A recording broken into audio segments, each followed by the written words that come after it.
to, kar vem, se ta vikend ukvarjate z vero. Zdaj na koncu pridige bomo izpovedali vero.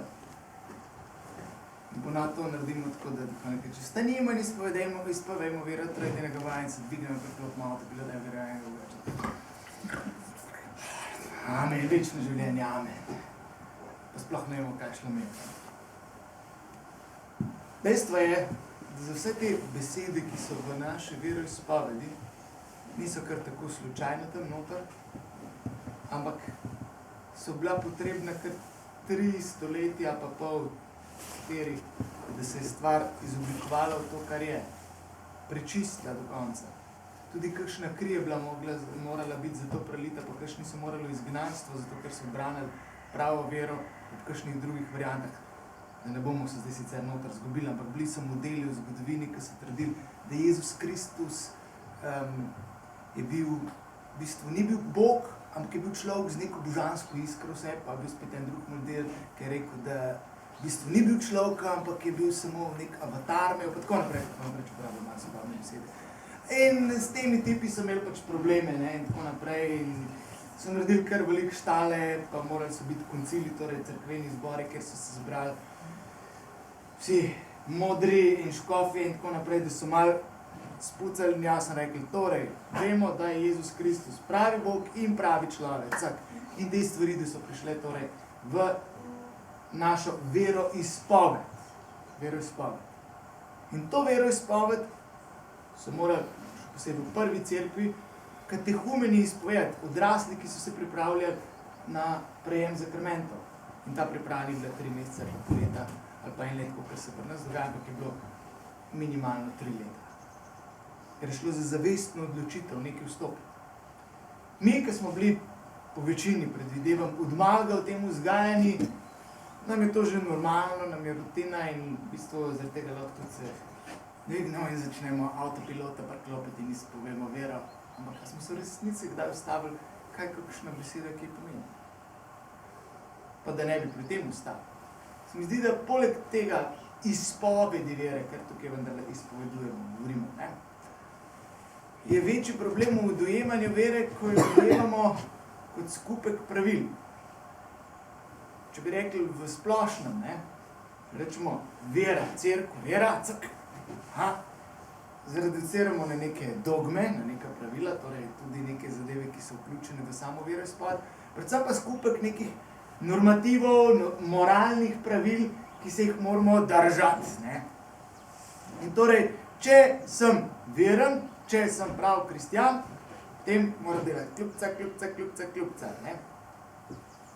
Če sem veren, potem grem vsako nedeljo k maši, je tako. Ali ne? Veste, ko se Italijano vpraša, si katolik? Ma čerta, ma greš vsako nedeljo, ma sono katoliko, non fanatico, Je una logika od zadaj, malo. In tukaj not se srečamo s pojmom vera, ko jo zreduciramo v nekaj, kar je treba kljubce delati. Nekaj, kar je treba izpovedi prva, ček, druga, ček, tretja, ček, četrta, niti ne, ok, ga preskočimo, gremo na 5. To ni vera. To je samo, če hočete, izpolnjevanje pravil. Tudi priti k maši, pa samo hibernirati, nekaj pa imeti med pridigo lepo screensaver priklopljen, pa ti zvezdica laufa, Pač imamo lahko sicer svojo vest pomirim, pa rečem, da sem izpolnil svojo nedeljsko dolžnost do Boga, Tako, da bo Bog dal mir, pa gremo malo zmolimo še to, kaj treba glih, tako kot kanarčka, kaj treba nafutrati, da ne vcrkne v kletki, Tako bomo pa Bogu dali malo molitev, pa malo gremo k maši, da slučajno me ne bi prav kaj štrafil, zihar. Ampak pa pomeni, da smo še vedno v okviru naše vere, ki je izpolnjevanje nekih pravil, nekih norm. Ampak vera je krepko več kot neke norme. Norme so samo okvir, ki nam kažejo, kje smo na pravi poti in kje smo šli ven. Če hočete znaki na cesti, kjer vemo, da smo še na cesti, drugače smo off-road. Pa lahko sem še 4x4 pogon preklopno. Upamo, da nam v blatu zakopali smo. gledati na vero kot na skupek norm, pravil, dogem, še posebej pa stvari, ki bi mene umevale, dušile dol, pomeni, da sem še zelo na fazi, kjer se mi je zataknila lahko na bermanski sceni. Ker bermanski pogled je črno-bela perspektiva. Prav, ni prav. A mes je še ena paleta. In tukaj not smo vsi vedno znova izzvani k naši rasti v veri. Kaj govorim? Glejte, tako kot se kot osebnosti razvijamo vse življenje, je tudi naša rast v veri. Se razvija vse življenje. Osebnostni in duhovni razvoj gresta vedno z roko v roki. Če en stagnira, bo tudi ta drug. Če gre en naprej, bo tudi ta drug še naprej. Ne morem reči, da sem celovito izoblikovala osebnost, a versko sem na nivoju obhajenca. Imam še predstave v nebesih kot stezice, pa potke tam, pa pesek posuti tako v jasnicah. Ne? Ni logike. Je pa prav. Obhajenska vera spada tja. In vam moram reči, da je isto, kot piše v današnjem evangeliju. Bodite kakor otroci, ne? In kdor ne sprejme Božjega kraljestva kakor otrok, nikakor ne pride van. Ta stavek je meni totalno jasen. Pred sabo samo vidim lahko obhajence, ki sem jih pripravljal, in sem prinesel v učilnico noter takole pateno in hostijo to veliko in rečem, kaj zdaj to? A je to posvečeno? Prej smo imeli že na 2 uri kateheze na to temo. A je to zdaj posvečena hostija ali ne? Tako sem imel. V tem smislu ne faci, kaj ti ni jasen, kaj nas zdaj zezeš. Valjda, da ni posvečena, ne? In kako pa to veste? Ja, če bila posvečena, ne bi takole prinesel, ne? Aha, kje bi pa polno? Ja, tam v cerkvi z onimi zlatimi vratci, no. Kako se te vrdakal? Okay. In kako je, da hostja tam, kar rdeča lučka gori zraven. Okay. Ampak gledajte, ta mali nima težav s tem. Poveš, duhovnik pri maši položi roke nad kruh in vino, kliče svetega duha in med izrekanjem besed posvetilnih kruh in vino postaneta Kristusovo telo in kri.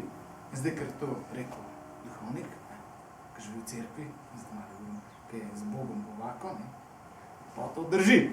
In nimajo težav, pa še če oči pa mami to rečete doma, pa babi je tudi to povedala, pa malo, da vsi tiste torej referenčne osebe v njegovem življenju. In to sprejme za svoje. In nimajo težav, jaz gledam, ta male ima brez panike in gre res z unimi angelskimi obrazi, prestopajo v prvem pohilju, pa še pa spomnim, kako hodijo še dnev, kakšni hodijo pa vsak dan po prvem pohilju in prav ne angelski, pa ne da bi naredili. Ampak v resnici vidiš tisti angelski obraz, ki mi samo spomne na tele besede tukaj iz konca evangelija. In k temu smo povabljeni, da bi na tak način živeli našo vero. Ampak ne, da bomo mi živeli kot obhajenci. Ampak iz obhajenske vere treba zrasti v bermansko, ali pa če hočete najstniško.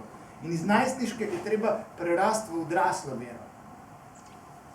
Ker ne morem biti star 15 let, pa imam vero 7-letnika. Ne moram biti star 20 let ali pa 25 let, pa biti na nivoju vere 14-15-letnega bermanca.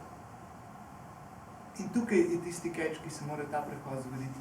Ko iz nekega, če hočete, z vidika bermancev, pa to je normalno za bermancev, črno-belega, ne, prav, ni prav, smej se, ne smej, in tako naprej, prestopim v poglobitev, v odnos z Bogom.